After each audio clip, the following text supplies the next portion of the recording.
Amen. Merci beaucoup, Pasteur Jean, pour l'invitation. Bonjour tout le monde. Ça va bien? Ce matin, j'ai vraiment un message à cœur pour vous, un message qui m'a touché, qui m'a saisi. Lorsqu'on prépare un message, il y a toujours certains dangers. Il y a toujours certains dangers lorsqu'on prépare un message. On veut toujours amener ce que Dieu désire pour son Église. Votre pasteur, lorsqu'il prêche, je sais qu'il veut apporter ce que l'Église a besoin. Et il cherche la face de Dieu et on s'efforce à toujours vouloir amener ce que vous avez besoin de la part de Dieu. Parce que Dieu sait à l'avance qu'il va être ici. Alors, Dieu connaît les besoins, connaît vos vies, vos histoires. Il sait comment vous toucher par sa parole. Alors, c'est toujours un stress pour un prédicateur d'apporter le bon message. Et je me suis rendu compte, à force que de chercher à toujours vouloir amener ce que Dieu veut pour son Église, il y a un danger à ça. J'ai trouvé qu'il y avait un danger pour moi lorsque je prépare les messages à ça, c'est que on dit toujours que la parole nous parle en premier quand on apporte un message, et c'est vrai, la parole nous parle à nous, mais lorsqu'on veut apporter un message, une prédication à l'Église, on vient à un moment donné où on lit la Bible, puis on dirait qu'on lit la Bible pour l'Église. Je ne sais pas si vous comprenez ma pensée. C'est là, il faut que j'apporte un message dimanche. OK, Seigneur, c'est quoi tu veux dire? On lit la Bible pour les autres. Et ça, c'est dangereux. Ça, c'est très dangereux. Parce que si je regarde la Bible, j'aurais beaucoup de choses à vous dire. Hein? Quand je vois vos vies, puis non, c'est pas vrai, c'est pas ça. Mais pour un pasteur, ça peut être ça le danger.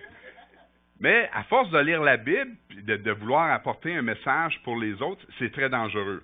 Il faut apporter le message que Dieu veut qu'on apporte. Et lorsque je préparais le message, que je cherchais un message pour vous aujourd'hui, il y a un texte que j'ai lu, et ce texte a vraiment touché mon cœur. Il a saisi mon cœur, et c'est le titre de mon message. Et le titre de mon message, c'est « C'est ça que je veux vivre ». C'est ça que je veux vivre. Et là, plus je lisais le texte, plus je le regardais, et plus cette phrase-là revenait dans ma tête. C'est ça que je veux vivre. C'est ça que je veux vivre. Et là, je me suis dit, c'est ça le message que je vais apporter à l'Église, à l'Assomption. C'est le message que je vais apporter. C'est ça que je veux vivre. Et là est arrivé le combat. Là, la Bible, elle me parlait à moi. Mais moi, je veux apporter un message à l'Église. Je l'apporte-tu ou je l'apporte pas? Parce que c'est ça que je veux vivre, moi. Mais est-ce que l'Église a besoin d'entendre ça? Vous comprenez le dilemme parfois toujours d'apporter un message? Là, j'étais là, c'est ça que je veux vivre, c'est ça que je veux vivre. Mais Seigneur, ce message-là, ça me touche, ça me saisit. Mais là, il y a une phrase qui est venue sur mon cœur, c'est ça que l'on doit vivre. Oui, c'est ça que je veux vivre, mais je crois que c'est ça que l'on doit vivre en tant qu'Église. Amen? Alors, ce matin, voici le texte de ce matin. On va lire Luc, chapitre 7, versets 36 à 50. Le texte est un petit peu long. On va le lire ensemble. Le titre en haut, c'est « La pécheresse pardonnée ».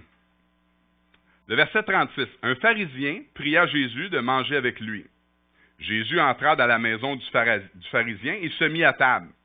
Et voici une femme pécheresse qui se trouvait dans la ville, ayant su qu'il était à table dans la maison du pharisien, apporta un vase d'albâtre plein de parfums, et se tint derrière aux pieds de Jésus. Elle pleurait, et bientôt elle lui mouilla les pieds de ses larmes, puis les essuya avec ses cheveux, les baisa et les oignit de parfum. Le pharisien qui l'avait invité, voyant cela, dit en lui-même, « Si cet homme était prophète, il connaîtrait qui et de quelle espèce est la femme qui le touche. Il connaîtrait que c'est une pécheresse. » Jésus prit la parole et lui dit, « J'aime Jésus. »« Simon, j'ai quelque chose à te dire. »« Maître, parle, répondit-il. » Pareil comme il était fier, il était sûr de son affaire. Hein? Alors Jésus va lui expliquer une parabole. Un créancier avait 2 débiteurs. L'un devait 500 deniers et l'autre 50. Comme il n'avait pas de quoi payer, il leur remit à tous les 2 leur dette. Lequel l'aimera le plus? Simon répondit, « Celui, je pense, auquel il a le plus remis. » Jésus lui dit, « Tu as bien jugé. » Puis, se tournant vers la femme, il dit à Simon, « Vois-tu cette femme? » Il la voyait, cette femme, il venait de la juger. « Je suis entré dans ta maison, et tu ne m'as point donné d'eau pour me laver les pieds. Mais elle les a mouillés de ses larmes, et les a essuyés avec ses cheveux. Tu ne m'as point donné de baiser, mais elle, depuis que je suis entré, elle n'a point cessé de me baiser les pieds. Tu n'as point versé d'huile sur ma tête, mais elle a versé du parfum sur mes pieds. C'est pourquoi je te le dis, ses nombreux péchés ont été pardonnés, car elle a beaucoup aimé. Mais celui à qui on pardonne peu, aime peu. Et il dit à la femme, tes péchés sont pardonnés. Ceux qui étaient à table avec lui se mirent à dire en eux-mêmes, qui est celui qui pardonne même les péchés? Jésus dit à la femme, ta foi t'a sauvée, va en paix. Alléluia. Seigneur, je viens devant toi, Seigneur, avec humilité, Seigneur, devant ta grandeur, Seigneur. Ce sont tous tes enfants qui sont devant moi pour lesquels tu as payé le prix cher, Seigneur, le prix de ta vie. Ils ont tellement de valeur à tes yeux, Père. Et Seigneur, tu te sers de moi pour apporter un message de ta parole, Seigneur. Tu veux toucher leur cœur à travers ce message, Seigneur. Alors, je te prie de te servir de moi. Ouvre ma bouche, ouvre leur cœur, Seigneur. Que ton Saint-Esprit, Seigneur, puisse agir dans ce lieu ce matin. J'ai besoin de toi, Père. J'ai besoin de toi, Père, parce que c'est ça que je veux vivre, Seigneur. Alors, mets ta main toute puissante sur cette réunion, Père. Au nom de Jésus, je te prie. Amen et amen. C'est ça que je veux vivre. C'est ça vraiment que je veux vivre. La phrase qui m'a touché est au verset 47. Car elle a beaucoup aimé. Wow! Wow! Qui aimerait pas entendre dire de la part de Jésus, car il ou elle a beaucoup aimé? Moi, j'espère entendre ça un jour. C'est ce que Jésus dit de cette femme. Elle est connue des gens comme la pécheresse, mais elle est révélée par Jésus comme étant la femme qui a beaucoup aimé. Quel contraste! Il y a une différence de vision entre Simon et Jésus. Mais qu'est-ce qu'elle a fait de spécial? Parce que pour moi, c'est ça que je veux vivre. Je veux entendre Jésus dire ça de moi. Et ça m'intriguait. Plus je regardais le texte, plus ça m'intriguait. Alors, on va tenter de le découvrir ensemble. Certains théologiens, moi j'aime beaucoup le Fils prodigue, tous ces beaux textes-là, mais il y a certains théologiens qui disent que c'est le plus beau texte des évangiles, le plus puissant message de pardon. Alors, on va le regarder ensemble ce matin. Amen? Alors, cette femme, qu'a-t-elle fait de spécial? Comment a-t-elle démontré son amour? Pourquoi on parle d'elle encore aujourd'hui? Ben, il y a plusieurs choses, il y a plusieurs raisons. Et moi, c'est ça que je veux vivre, ces raisons-là. Le verset 37, il dit, « Et voici une femme pécheresse qui se trouvait dans la ville, ayant su qu'il était à table avec le pharisien. » Premièrement, parce qu'elle a su que Jésus était chez le pharisien, elle s'approcha de lui. Elle s'approcha de lui. C'est ça que je veux vivre. C'est ça qu'on a besoin de vivre en 2023, s'approcher de Jésus. Cette surnommée pécheresse est un modèle pour nous aujourd'hui. Elle s'approche de Jésus. Pouvez-vous imaginer tous les obstacles que cette femme a surmontés? Elle était connue comme la femme pécheresse. Le péché de cette femme avait acquis une notoriété publique. La ville la connaissait. Et en la regardant, on savait ce qu'elle était, la pécheresse. Elle avait une réputation. Imaginez, elle vivait peut-être, à cause de sa réputation, elle vivait peut-être la honte. La honte de ses actions, de ses gestes. Elle vivait sûrement le rejet. Elle devait être rejetée par plusieurs personnes. Elle vivait peut-être la condamnation des gens. Les gens la condamnaient. Elle vivait la culpabilité à l'intérieur. Tu sais, vous savez, là, tout ce qui fait mal en dedans, tous les sentiments, les émotions qui font mal en dedans, cette femme-là devait les vivre. Mais encore plus que cela, tout ce qui porte à nous éloigner de Dieu. La honte, ça nous porte à nous éloigner de Dieu. Lorsqu'on a honte de ce qu'on a fait, puis on pense que Dieu qui est tellement saint, jamais qu'il va m'accepter de revenir, jamais qu'il va accepter que je revienne à lui. Le rejet, on pense que Dieu, à cause de ce qu'on a fait, là je suis allé trop loin, là. Là, c'est ben trop, il va me rejeter. Jamais qu'il va me reprendre. Jamais. La condamnation, combien de fois on se condamne et on pense que Dieu nous condamne par nos gestes. La culpabilité, on se culpabilise. Toutes ces actions, ces émotions qui nous éloignent de Jésus et de Dieu. Mais au lieu de cela, elle s'approcha de Jésus. Elle a repoussé les obstacles, elle s'est approchée de... Moi, c'est ça que je veux vivre. C'est ça que j'ai vécu lorsque j'ai accepté Jésus. Mais c'est ça que je veux vivre encore aujourd'hui. Je veux m'approcher, je veux repousser les obstacles et je veux m'approcher de Jésus. C'est ça que je veux vivre. Elle savait qu'elle serait jugée par les hommes. Simon semblait bien la connaître. Les gens qui étaient là devaient la connaître. Mais qu'est-ce qui a poussé cette femme dans une maison étrangère? Qu'est-ce qui l'a poussé à aller dans une maison étrangère? À la lecture du texte, on voit que cette femme est animée d'une vraie repentance. Une vraie repentance. Et moi, c'est ça que je veux vivre. C'est ça que je veux vivre. Malgré tout ce que je peux vivre, je veux toujours être capable de m'approcher de mon Sauveur. Je veux toujours être capable de m'approcher de mon Jésus. C'est ça que je veux vivre. C'est ça que j'ai besoin de vivre. Cette femme avait plein d'obstacles pour ne pas s'approcher de Jésus. Et elle les a tous repoussés. Aucun obstacle ne doit nous empêcher de s'approcher de Jésus. Elle s'est précipitée chez Simon. Et ce regard n'était que pour Jésus. Ses yeux étaient sur Jésus, pas pour sur ce que les autres peuvent penser d'elle ou dire d'elle. Ses yeux étaient sur Jésus. Les autres n'ont aucune importance pour elle. Seule la présence de Jésus compte. Seule la présence de Jésus. Elle se disait peut-être, vous pouvez penser ce que vous voulez, mais moi je veux m'approcher de Jésus. Moi je veux m'approcher de Jésus. C'est ça que je veux vivre. C'est ça que je veux vivre. Je veux me retrouver là où est Jésus, dans sa présence. Je veux être capable de repousser mes obstacles afin de m'approcher de lui. On a tous des obstacles différents qui se présentent à nous quand vient le moment de s'approcher de Jésus. Quand vient le moment de s'approcher de Jésus dans la prière, j'ai des obstacles. Quand vient le moment de s'approcher de Jésus dans la lecture de la Bible, j'ai des obstacles. Quand vient le moment de s'approcher de Jésus dans la louange, j'ai des obstacles, mais je veux repousser les obstacles parce que je veux m'approcher de Jésus. C'est ça que j'ai besoin. Quel que soit l'obstacle, je veux m'efforcer à les repousser. Cette femme n'a pas attendu d'être invitée. Elle n'a pas attendu l'invitation, elle n'était même pas invitée.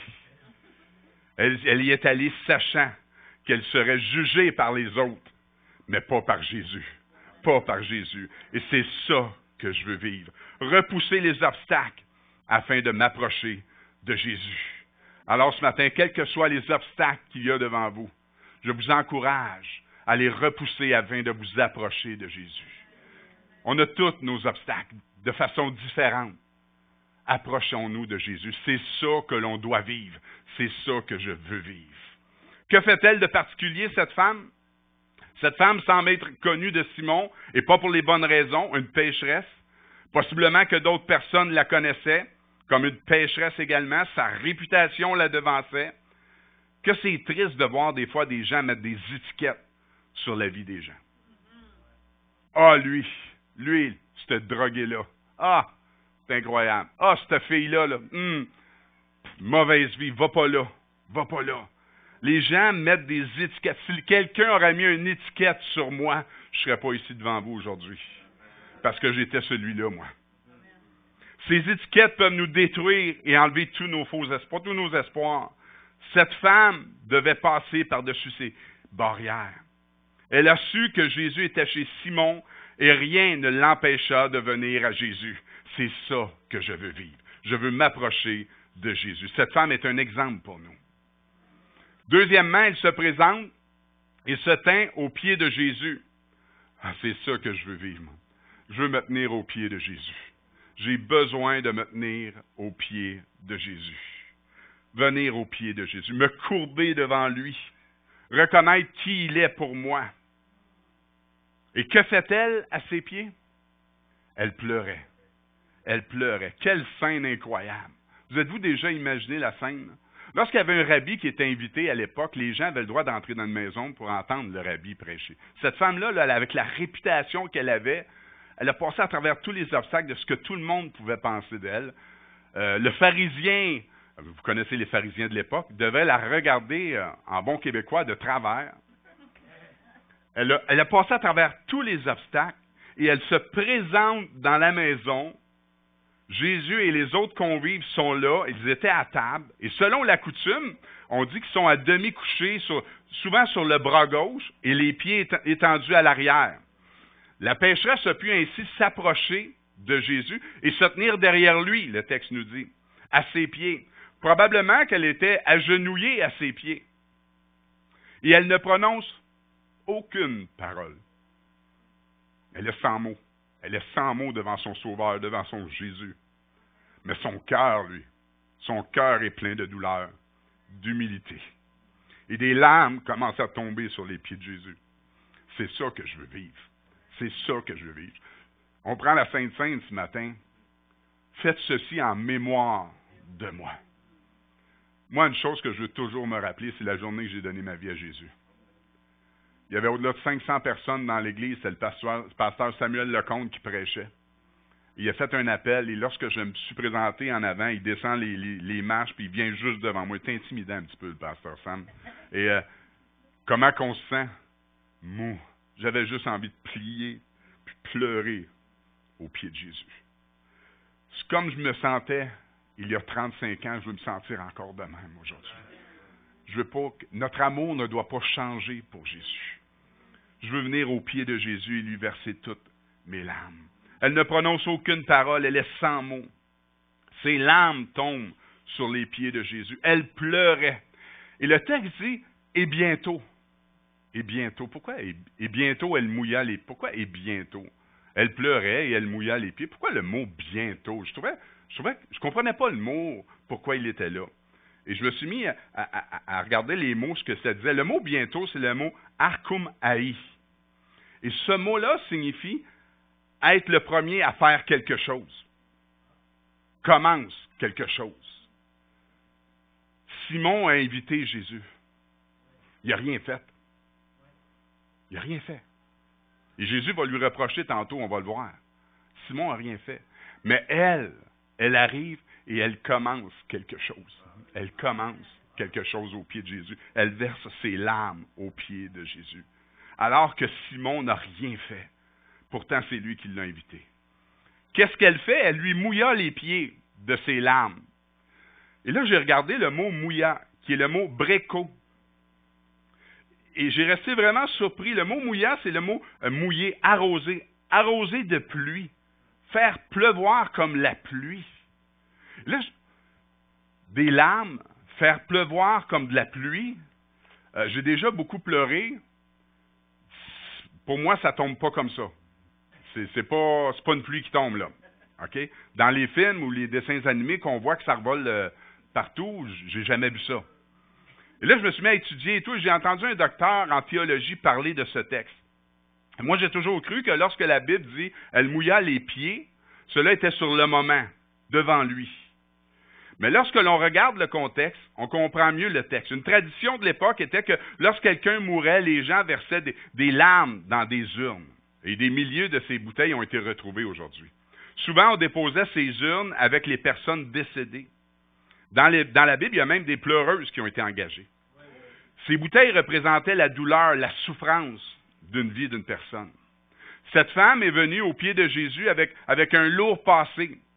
Elle était reconnue avec son passé d'ailleurs. Elle est venue verser des larmes, lui remettre toutes ses peines et croire que Jésus va lui donner une nouvelle force. Selon certains, elle versa cette bouteille qui représentait les souffrances de toute une vie. Elle a pris la décision de lui remettre ses deuils, ses peurs, ses échecs, ses épreuves. Moi, c'est ça que je veux vivre. C'est ça que je veux vivre. Venir aux pieds de Jésus. Même après 35 ans de vie chrétienne, je veux venir aux pieds de Jésus et lui remettre mes peurs, mes échecs, mes péchés, mes douleurs, mes combats. Je veux venir encore aux pieds de Jésus. C'est ça que je veux vivre. Et ce texte me montre que nous pouvons venir aux pieds de Jésus et verser nos larmes à ses pieds. Quelle que soit ton histoire, tu peux venir aux pieds de Jésus verser tes larmes. Si cette femme a pu le faire, toi tu peux le faire aujourd'hui. Quelle que soit ton épreuve, tu peux venir les mettre aux pieds de Jésus ce matin. Quel que soit ton combat, « Ah, Sylvain, tu connais pas le combat que j'ai. » Quel que soit le combat, tu peux les mettre aux pieds de Jésus ce matin. Viens verser tes larmes, tes fardeaux, tes combats, tes épreuves. Viens verser ton histoire aux pieds de Jésus ce matin. Déverse ton cœur devant lui. C'est ça que je veux vivre. Tu peux entièrement lui faire confiance, car lui ne te jugera pas. Lui ne te condamnera pas. Lui ne te mettra pas une étiquette. Non, il va t'offrir le salut, la joie, la paix, l'espoir. Il va t'offrir ce que tu as besoin pour vivre aujourd'hui, afin de vivre un nouveau départ. Après le geste de la femme, au verset 39, Simon déclare, « Si cet homme était prophète, il saurait qui est cette femme qui l'a touché. » C'est comme s'il dit, Jésus devrait l'arrêter de le toucher. Mais ce que Jésus va faire, c'est d'arrêter les pensées de Simon. Quel revirement pour le pharisien. Quel revirement pour le pharisien. Le verset 41, Jésus va s'adresser directement à Simon par une parabole. L'histoire nous montre le créancier, c'est Jésus. Le débiteur qui devait le plus, c'est la pécheresse. Celui qui doit le moins, c'est Simon. Les deux débiteurs n'ont pas de quoi payer. Les deux ne peuvent pas payer leur dette, même Simon. La pécheresse et Simon. Car la dette, c'est quoi? C'est les péchés. Les péchés de Simon et de la pécheresse. Et personne ne peut payer sa dette. Personne ne peut payer le prix de son péché. Et ces péchés, nul autre que Jésus peut les acquitter.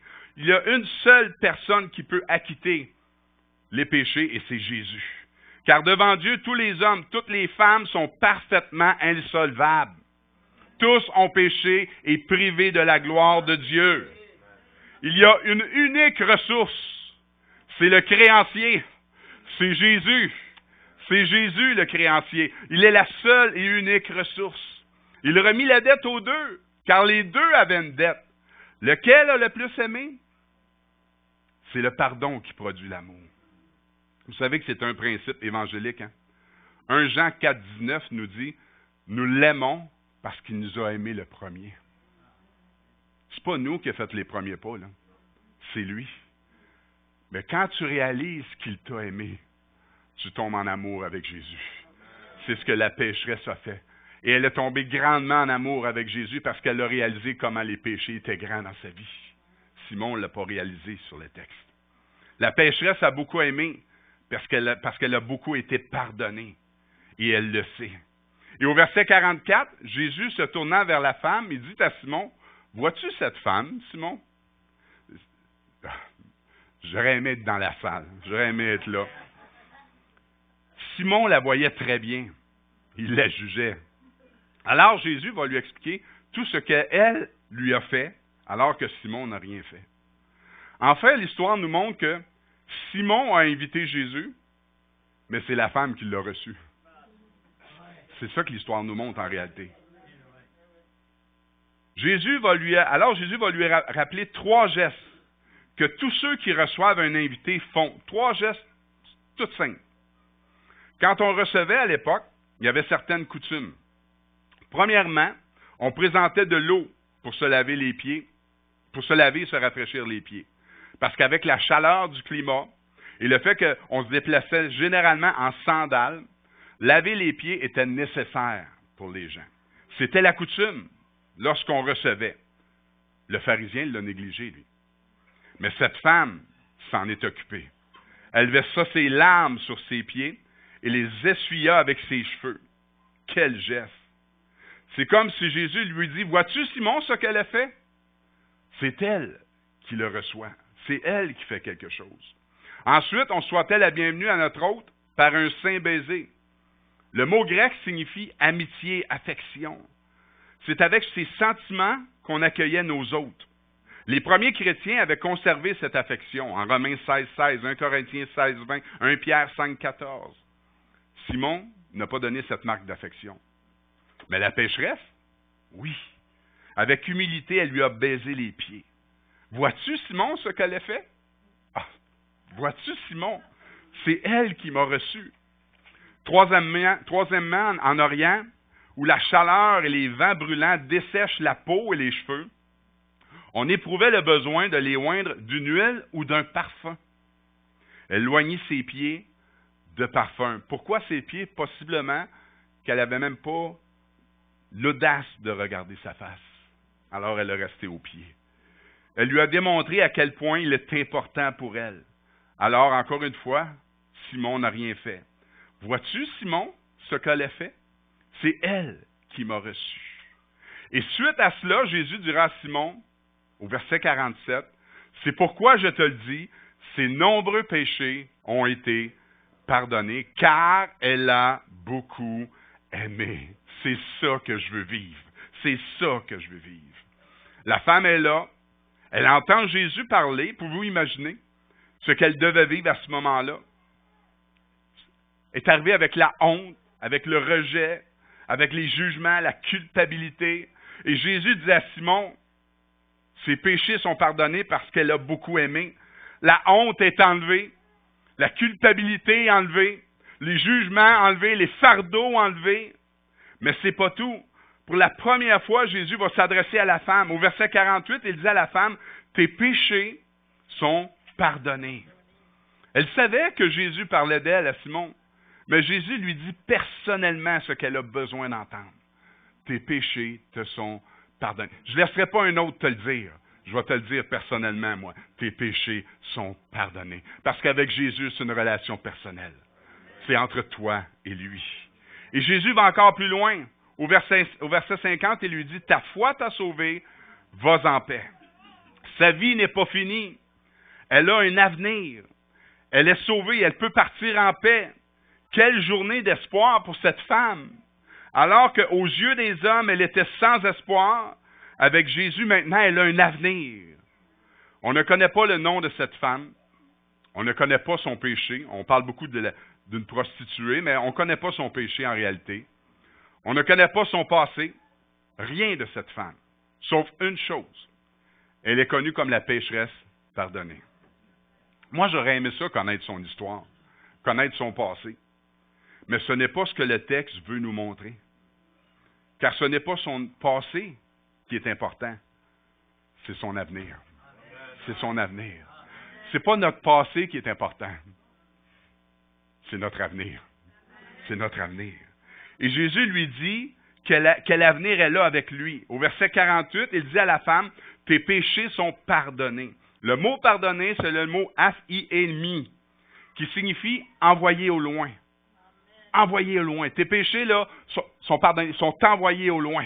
Ils n'existent plus, sont au loin, sont partis. Tes péchés sont pardonnés. Ta foi t'a sauvé. Le mot foi, c'est le mot pistis. Quand Jésus dit ta foi, il parle à la femme. Il sait quelle sorte de foi qu'elle a. Et le mot pistis signifie conviction forte que Jésus est le Messie à travers qui nous avons obtenu le salut. Il sait ce que cette femme pense. Jésus lui dit, tu as un avenir. Tu as un avenir avec moi. Ta foi, qu'est-ce qu'elle a fait? Elle t'a sauvé. Sozo, qui signifie sauver, garder sain et sauf, délivrer du danger, de la destruction. Jésus lui dit, tu as un avenir. Tu as un avenir. Vas en paix. Poursuis le voyage qui a été commencé. En paix, c'est le mot irénée.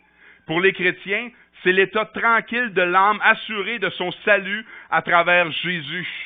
Non seulement tu es sauvé, mais vas en paix, sois assuré, sois tranquillisé. Tout ce que tu pouvais vivre à l'intérieur, sois tranquillisé. Jésus lui dit, tu as un avenir. C'est ça que je veux vivre. C'est ça que l'on peut vivre. C'est ça que l'on doit vivre. Je veux entendre Jésus me dire, tes péchés sont pardonnés. Ta foi t'a sauvé, vas en paix. Pas seulement lorsque j'ai donné ma vie à Jésus, c'est ça que je veux vivre aujourd'hui encore. Toujours croire que j'ai un avenir. C'est ça que je veux vivre et c'est possible simplement à cause de Jésus-Christ. C'est possible à cause de lui. J'ai entendu un pasteur très connu au Québec qui parlait, moi les films Star Wars, ça ne m'intéresse pas. N'as-tu des amateurs de Star Wars? Non, ça prend des jeunes pour aimer Star Wars, OK? Non. Il y a beaucoup de jeunes que des fois on parle. Il y a un des amis à mon garçon ils ont loué un 5,5 à 2. Ils sont deux, chacune chambre. Et la troisième chambre, c'est pour toutes des choses de Star Wars, toutes des Legos, de tous les personnages, les avions, tout de Star. Il y en a pour des milliers de dollars. Il y a des gens qui aiment beaucoup les films Star Wars. Et en 1977, il y a le film Star Wars qui sort. Mais ce film a failli ne jamais voir le jour. C'était à ce moment-là un des films, sinon le film le plus cher de l'histoire. L'acteur principal a eu un accident. Il avait plein de cicatrices. Ils ont dit, c'est fini, on ne peut plus faire de film, le tournage coûte trop cher, c'est fini, il n'y a plus d'espoir. Alors George Lucas a dit, attendez une minute là, attendez une minute. Donnez-moi 3 jours et je vais réécrire l'histoire. Quand il est revenu, dans son histoire, là, ils avaient des masques et toutes sortes de choses, et cela a permis de continuer le film. Pour nous donner un avenir, c'est exactement ce que Jésus a dit. Donnez-moi 3 jours. Je vais être crucifié sur une croix. Je vais descendre en enfer. Je vais ressusciter le 3e jour et je vais réécrire ton histoire. Je vais réécrire votre histoire. Quelles que soient les cicatrices, quelles que soient les blessures, quel que soit ton passé, moi, je vais te donner un avenir. Je vais réécrire ton histoire à toi. Toutes choses deviennent nouvelles. Moi, c'est ça que je veux vivre. C'est ça que je veux vivre. Quel est le péché de cette femme? On ne le sait pas. Son nom, on ne le sait pas. Mais elle est connue comme pécheresse. Le texte nous montre que Jésus voit cette femme autrement que Simon. Il ne dit pas à Simon que ce regard n'est pas juste, mais avec une parabole, il va l'inviter à voir cette femme d'une façon différente.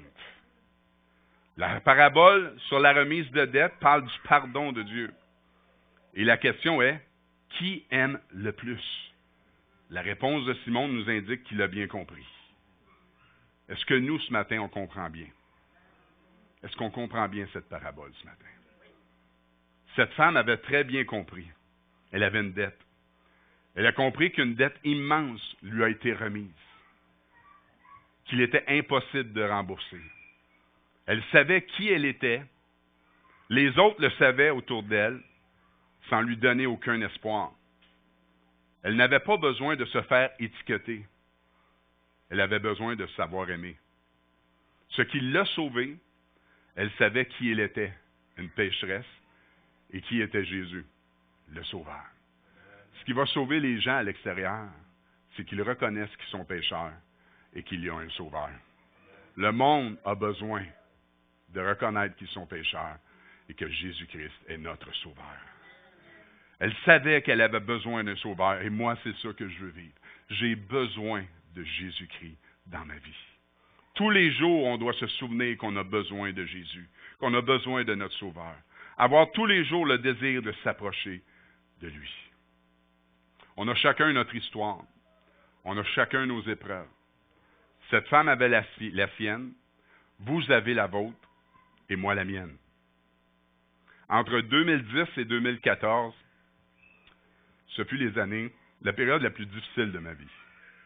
2010, il y a eu la mort de ma mère. 2012, ma femme a eu un cancer. Et 2014, mon père est décédé. En 2010, la mort de ma mère fut difficile à cause d'une chose. Et je pense encore à cela aujourd'hui, des fois. La journée avant de mourir, je suis seul avec elle à l'hôpital. Puis ma mère, là, quand elle te regardait avec ses yeux, elle me regarde, elle me demande, « Sylvain, tu m'aimes-tu? Tu m'aimes-tu? » La journée avant de mourir.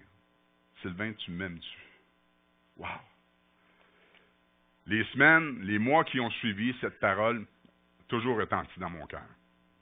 Nous, les hommes, on est super mal faits. Là. On ne montre pas toujours nos sentiments, nos émotions. Et lors de son décès, j'avais 44 ans. Et après 44 ans, elle se demandait si je l'aime. Comment qu'elle peut se demander ça si je l'aime? Les mois qui ont suivi, je me suis mis à penser, qu'est-ce qui a fait croire que je ne l'aimais pas? Là, je me suis mis à penser, peut-être toutes les fois que je n'ai pas été la voir, toutes les fois que je n'ai peut-être pas pris du temps avec, toutes les fois que je n'ai pas dit que je l'aimais, que je ne lui ai pas démontré. J'essayais de comprendre pourquoi. Cette femme, elle n'a pas eu peur de montrer à Jésus qu'elle l'aimait. En s'approchant de lui, malgré tous les obstacles, et il y en avait des obstacles, Mais elle a dit, moi, je vais montrer à Jésus que je l'aime. Moi, je vais lui montrer. En lui donnant le meilleur, elle lui a donné son parfum de grand prix. En se courbant de lui, en y versant toutes ses larmes. C'est ça que je veux vivre. Je ne veux pas entendre le Seigneur me dire la même chose que ma mère. Sylvain, tu m'aimes-tu? Non. Je veux lui démontrer tout mon amour aujourd'hui, demain, la semaine prochaine et à tous les jours de ma vie. Je lui veux démontrer mon amour et l'entendre dire « Il a beaucoup aimé ». C'est ça que je veux vivre. C'est ça que je veux vivre. Mais je crois que c'est ça que nous devons vivre. Essayons de repousser tout ce qui nous empêche de s'approcher de Jésus. On est en 2023. Les premiers chrétiens, les premiers disciples disaient que le retour du Seigneur était proche. Je crois qu'il est proche. Plus proche qu'à leur temps, eux autres. Amen. Ce qu'on a besoin de vivre aujourd'hui, en 2023, c'est de s'approcher de Jésus. On a besoin de s'approcher de lui. Quel que soit l'obstacle dans vos vies, j'ai les miennes, vous avez les vôtres, mais on se doit d'enlever les obstacles de nos vies et de s'approcher de Jésus, aller au pied de Jésus, lui versez-lui vos fardeaux, vos épreuves, vos combats, vos maladies, vos souffrances, vos douleurs. Pleurez au pied de Jésus, parce que lui seul, aujourd'hui en 2023, peut toucher nos cœurs et nos vies. Il est la solution à tous nos problèmes. Amen. Alléluia, Seigneur.